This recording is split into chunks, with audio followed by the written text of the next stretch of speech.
Hello and welcome to Journalist Hangout UK, the show where we discuss issues both African and worldwide which are affecting the continents. And we look at how those issues are seen at home and in the African diaspora. I'm Tamsa Ngajo and I'm pleased to welcome our panel. Vuyiswa Ngobongwana, who is a broadcaster, Lanre Akinola, editor of African Business, and Juliana Olayinka, journalist and very good broadcaster. Welcome to you. Thank you, We know we will hang out very well. But this is a week where we look at the death of Morgan Tsvangirai, the opposition leader in Zimbabwe. But we know that there are also issues in Libya where the election is going to be held. And they have allowed Muammar Gaddafi's son to participate. Some say that is good democracy. And cocoa bean grower uses the Valentine's Day to pitch Ugandan chocolate as some of the world's best things you can ever think about. Wonderful. But the big story this week has to be this. A new decision has been made by the ANC, whose effect is that I have now been compelled to resign by way of a motion of no confidence. Vuyiswa, this is Yes. home for you and me. Mo Ibrahim is giving out $5 million for those leaders who did very well. Do you think President Zuma or former President Zuma will be a candidate? There are very few African leaders who deserve any reward for doing very well, but it's not because of them as personalities, but more due to the foundation upon which they're trying to play democracy. And I use the word play because they didn't have a chance of actually making it real because of what they inherited. Let's not forget, South Africa wasn't handed to us on a plate. Nelson Mandela didn't spend 27 years in jail for us to be handed our freedom. It was never going to be that easy. We knew it was not going to work that way, but we didn't know the exact mechanisms for sabotaging all those wonderful, noble sounding words that he spoke when he came out of jail, and that inspired Zuma and the ANC and the millions of South Africans to stay behind Zuma come hook or crook, because we were supporting a principle. Meanwhile, something insidious was going on, but we will talk about that perhaps later. Yes. Juliana, let me come to you. Nelson Mandela, great man, great party, the ANC, the oldest organization in Africa. Do you think President or former President Zuma has spoiled that legacy? You can't spoil the legacy of Nelson Mandela, but clearly we've just listened to a reluctant resignation speech from an embattled president who has been embroiled in scandal upon scandal upon scandal. Of course, we know that the South African economy shrunk underneath him. And although, you know, the ANC did say that it was with a heavy heart that, you know, they had to recall him, I think, you know, you can say that the past 9-10 years that Zuma had been in power, that he really kind of destroyed, I think, I don't want to say he destroyed the legacy of the ANC, but even, you know, its most strongest supporters, you know, withdrew because of the dire corruption scandals. Yeah, let me bring in Lanre. It was the economy that brought down apartheid because the sanctions were imposed and they gave in. It would appear that it is the economy and the rand and business that has brought down Zuma. Well, it certainly hasn't helped. It's an important moment for South Africa, his resignation. People are quite optimistic about this being an opportunity to put South Africa back on track economically. But the problem South Africa faces precede Jacob Zuma. You know, you can't lay it all at his and the Gupta family's feet. There's a lot of work to be done, and Cyril Ramaphosa certainly has his work cut out for him. This is the beginning of the work for South Africa, not the end of the problem.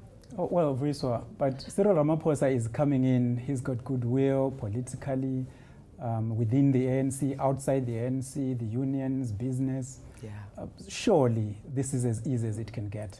Well, it looks good on paper, and I think what we have to look at as Africans is the paradigm from which we are looking at our own problems. I can't look through the lens of a Western white person because I'm not. right? And that's why I keep coming back to what Lanre already mentioned, and I mentioned earlier. What was this foundation upon which he was supposed to build something so fantastic that we are now going to castigate him for not succeeding in so doing? As one analyst in South Africa said, Zuma is a personality, but he works in a system.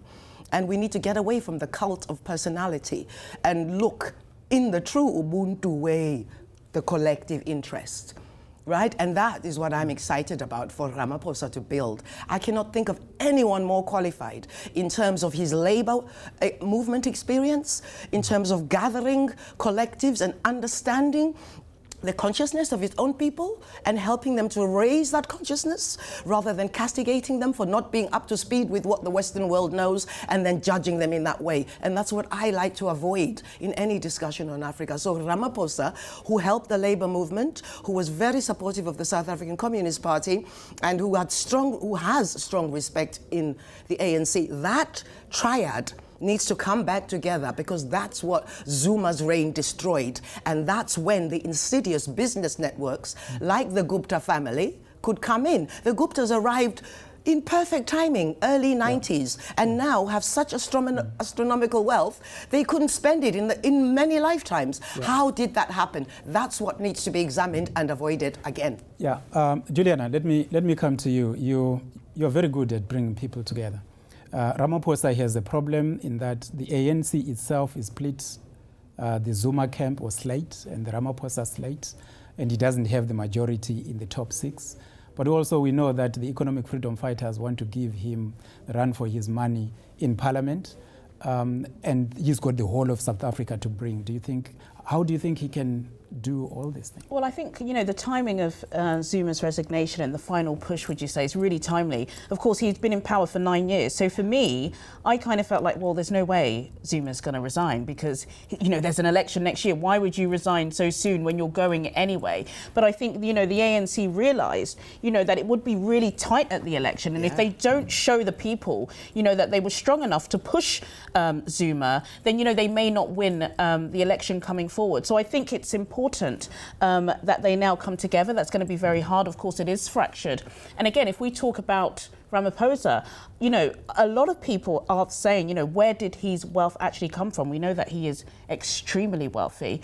Who knows if he will actually be able to curb corruption, which is one of the mandates that he's coming in on, when really, we're not exactly sure of where his wealth came from. Hold on a minute. Can I just say, I think when you're talking about this small strata of super rich South Africans that have managed to do very well over the last 20 years, that's been part of the mechanism that has created where we are today. And that's part of the analysis that the ANC will now start to deconstruct. Just because Ramaphosa did well on riding the wave of that doesn't mean he's corrupt, because the way that wave was created was perhaps corrupt. And that's important to remember. Otherwise, we throw the baby out with the bathwater again. Yeah, okay.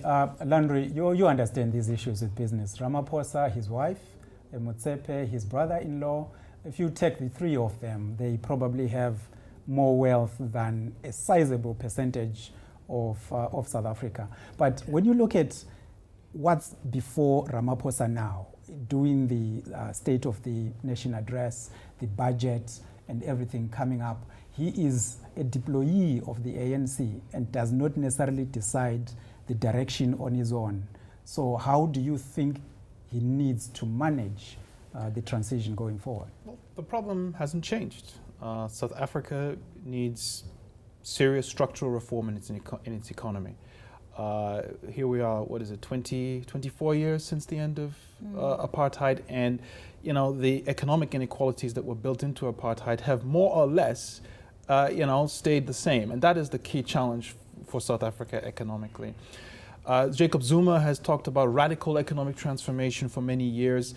Even Ramaphosa is talking about it, because they all understand that with 28% unemployment and a huge education crisis in terms of an unemployable generation of people coming through, and that structural disconnect between rich and poor in the country, that without radical economic transformation, South Africa will always struggle to move forward.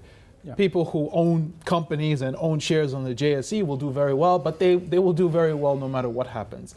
Exactly how he's going to do this is that is the big question. It is not going to be easy no matter what his basis is. He has goodwill now. He needs to use that goodwill, but he also has to be very serious and make some very, very difficult decisions here. Let me come in there and say it is a week where we saw people being reminded of Robert Mugabe leaving. In Ethiopia, Addis Ababa, of course, Prime Minister Desalegn also stepping down with different kind of problems. In South Africa, knowing that there are all these education challenges, healthcare, and all the aspirations post 1994. But if I start with you, Juliana, just maybe a minute, how do you think Zuma's legacy will be shaped going forward? I don't know, the South African democracy is obviously very young, as are most democracies on the continent, but I think it's given people a little bit of hope. Again, the timing, that's the only issue I have, because he spent 9 years in office. There's an election next year. You know, we were going to usher in a new president anyway. So I kind of feel like it was a little bit too late. And also again, you know, we can't forget what he put into the ANC and, you know, fighting for the freedoms of others. But then I look at Zuma, you know, coming from Nigeria, that corruption is rife on the continent anyway. So to use corruption to hold him and say, you know, this is what he done and he's bad, bad, bad. Corruption on the continent is so endemic that I wouldn't hold that to Zuma to say this is the bad thing he's done. Landre, 30 seconds, how should Zuma be remembered? Oh God, that's a difficult one. He has to be remembered for his lifetime in the ANC, not the last decade or so. The problems of the ANC, the decline of the ANC also preceded Jacob Zuma. It has been fading as a political force for some time. He should be remembered for his contribution over the last 30, 40 years of his life, not just the last decade. Tate, Zuma, how should he be remembered? Very quickly. Okay, but Zuma cannot be blamed for the problems South Africa is facing. Zuma is a perfect example of how South Africa needs to examine itself in the future and actually ask itself, how are we going to elect our leaders? How do we bring Ubuntu to life? And at the same time, respect the legacy that this man has created for our revolution. Okay, thank you. But we're still hanging out. Don't go anywhere. Now, we'll take a very quick break. We have plenty more to discuss, so please join us in a few moments.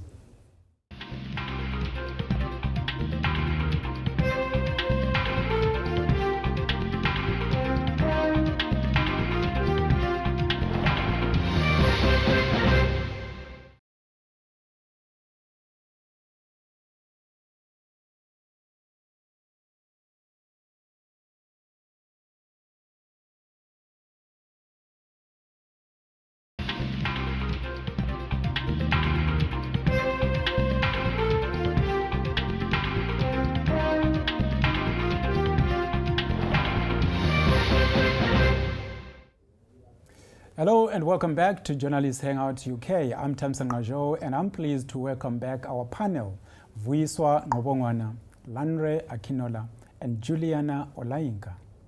Now, we were talking about South Africa, we're talking about corruption, but maybe Juliana first. I want to move to the issues with Oxfam, what happens with aid, and what we actually saw in Haiti, and the president of Haiti coming out and making that public complaint against what was done in his own country, of course, before he was in power.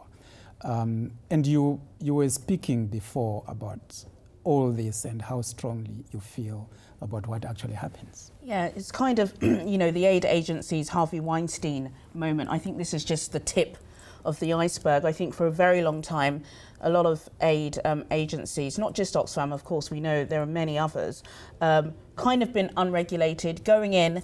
I don't want to say the white superiority complex. We've all seen it, you know, the picture of the one westernized person in the group of lots of Black, Asian kids, you know, kind of like looking up to them saying, thank you for coming. But what we've realized under this scandal is that a lot of people have been abused. I don't want to say that Oxfam were caught up in a prostitution scandal, because how do we know that these women were prostitutes? We don't know that. A lot of these women who were involved in the sex scandal could have been underage, could have been drugged. Lots of the allegations are widely all over the place at the moment. We don't know exactly what happened, but we know that victims were abused by people they should have trusted. Yeah, Voiswa, isn't that where the problem is, where some of these things are being spoken about? People in Africa will tell you this has been going on for a very long time. Yes. But we never get reports that say an investigation has actually been done and action has been taken that satisfies the victims as well as the organizations that sent them. Well, certainly we've got a chance to get that report and that long overdue examination of a situation that's just endemic throughout the universe. So why should the charity sector be excluded from that? But the fact that it happened in Haiti, of all places, really sticks in the throat of most Pan-Africanists who really look at Haiti as the greatest betrayal to humankind, but the most hidden dark secret in history, just because they had a victory against a short man called Napoleon Bonaparte. All of that must now be just expunged from history. And part of Oxfam just wandering in there and pretty much having free rein to do what they want was assisted by an overall system that perpetuates that environment of just taking a side eye to Haiti because they really don't know the history. And the beautiful thing for the charity aid sector, coming back to Oxfam, because I used to work for them, and I have never seen a more dedicated group of people with integrity and desire to change humanity ever. They inspired me and politically educated me. Regardless of color, color was not a factor, right? But it does become a factor in the bigger picture. So when these people get transplanted to Africa or Haiti with their idealism, but no education about the culture of the people, their own human frailties become dominant. That's all that happened in Haiti. Nothing extraordinary and not peculiar to Oxfam either.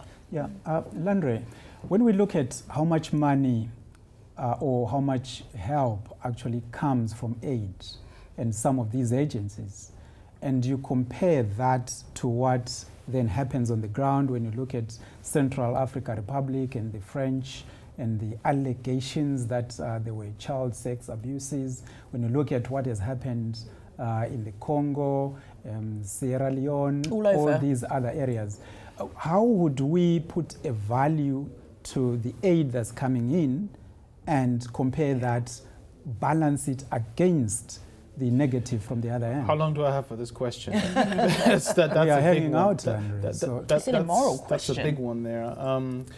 As we've already established, this isn't an Oxfam thing, right? This is a dynamic that you will see across the board and not just in charities or aid agencies. There was a report last month that didn't really gain much traction about the UN and sexual misconduct within the UN system. It's very real. It's good that there's scrutiny because clearly there are things that need to be changed. There are processes that need to be changed. There are governance issues that need to be sorted out. And if this can act as a catalyst for that, that has to be good news. I think that we need to be careful, though, not to get too broad a brush here and completely negate the work that is done by organizations like Oxfam and UN aid agencies and other types of interventions around the world. Because on balance, I suspect most people at Oxfam take their work quite seriously and do it and carry it out with integrity. And something that would be very bad here is if there's a backlash that sees an organization like Oxfam being stripped of its funding, which will undermine a lot of the good work that's being done. By all means, you have to tackle this, you have to root this out, and you have to be unequivocal about that. And so far, it seems like Oxfam has responded finally, it's taken them some time, but they seem to be taking it seriously. They seem to be responding appropriately. But we have to be nuanced here as well, because a lot of good work does get done. Right, Juliana, I know in the United Kingdom, for instance, there has been pressure on the government to stop the funding that is going to foreign aid. And there are particular groups, especially to the right, who are actually now making formal noises that this money should actually be spent at home rather than abroad, and that pressure continues. How do you see these allegations and these problems giving oxygen to those calls by those that are against aid in the first place being given to foreign countries? Yeah, I think in the UK, most of the people that are against giving aid are really the voting public. I can't see the UK government stopping giving aid because there are a few calls. But going back to something Lamre mentioned, and Oxfam on a whole, and these aid agencies on a whole, not we can't kind of look at them and say that it's a wide brushstroke. The issue is, and the particular senior figure within Oxfam who is accused of these Haiti crimes, is that he had been accused of sex crimes before. It was well documented almost 15 years ago that when he was in Liberia, he was involved in sex parties. He was forced to resign, and then he worked in Asia with another charity. And he was covered up. This was all covered up. So clearly there is a real issue within Oxfam and a lot of these aid agencies at kind of allowing senior figures to do what they want and go unregulated just to cover up what they're doing. I don't think if this hadn't been kind of, leaked, that we would really be talking about it. So I definitely think there's a fundamental issue that needs to be approached and targeted. But then, of course, I think the governments where these aid agencies are working in, they also need to take some responsibility. There's no point, the Haitian president saying, oh, this is wrong, this is wrong. Yeah. What's wrong with your country? Why are these people even there and acting and doing everything that they are able to do? I'll come to you, but let me start with Nlandre, because you travel a lot. You go to Africa, you see people working for the UN, for all these charities, and the lifestyle they lead over there compared to the locals. So what do you think about this two-tier expat local system? It's a striking contradiction in that aid work is usually quite luxurious work, and which is difficult to reconcile with what you're doing. There's certainly a case to be made that some of the funding could be channeled a little bit more effectively, fewer 4x4s, maybe less business class travel and this kind of thing. For many people, it is a lifestyle that is completely out of step with, with the people that they're working with, and it's very much a problem. Unfortunately, we're not really talking about that. That is probably going to continue. But yes, if you're a banker, that's what you do. You're about money. If you're a charity worker, you should not be about money. You should be about people. And quite frankly, it's a very comfortable expatriate lifestyle that, I'm not sure it makes a lot of sense. Wiswa, you worked in the area. Do you think this is all about global engagement, or maybe there are other things that need to be done? And also consider the fact that will this increase the risk to those aid workers who are not from those countries? Well, that is the thing. I hope that this discussion, this sensationalist occasion, because that's all it is, gives us an opportunity to go back to basics. When I used to work for War on Want, I remember some slogan that said something to the effect of, you can either give a man a fish or teach him to fish. The charity sector, the humanitarian sector, have they really been teaching Africans to become self-sufficient? Because I was working in the sector 40 years ago. So what has been happening in those 40 years to be teaching Africans? There should be some evidence of rooted infrastructures within Africa after all this charitable assistance has been coming. So that's the question we should be asking as Africans. Thank you for the fish, but I'd like to learn how to fish or have access to areas where I can fish. That's really the debate that needs to go on. Everything else is just fluff and drama and distraction for the main issue. And it's unfortunate that the right wing and left wings are having their proxy wars about cash or lack of cash to this sector because of this sensationalist thing. Yeah, one thing that I like about hanging out is sometimes we come up with very good solutions that might actually be taken by governments, by organizations and institutions. And but the beautiful thing is African organizations are now getting some headlines leading the charity sector. This is where I would like my focus to be on, and the money to pour in. And let's have a word for the British public, because we are here, and how generous they are every year pouring in money, 300 million. from the public. That's a lot of money for people who are supposed to be racist and anti-African. Humanity loves humanity, and that's what we need to focus on. I wish we could continue, but time is always difficult. I have to take you guys for a cup of coffee. For those that are at home, this was a week when we looked at a scenario in Zimbabwe losing their leader, and also South Africa, Jacob Zuma stepping down, Ramaphosa taking over, and in Ethiopia, Prime Minister Desalegn leaving power, saying that that will help his country to heal and stop the conflict. Don't forget to follow us on Real JH UK on Facebook, on Twitter, and Instagram. I'm Tamsan Ngajo from the entire team here in London. Goodbye, and thank you for watching Journalists Hangout UK.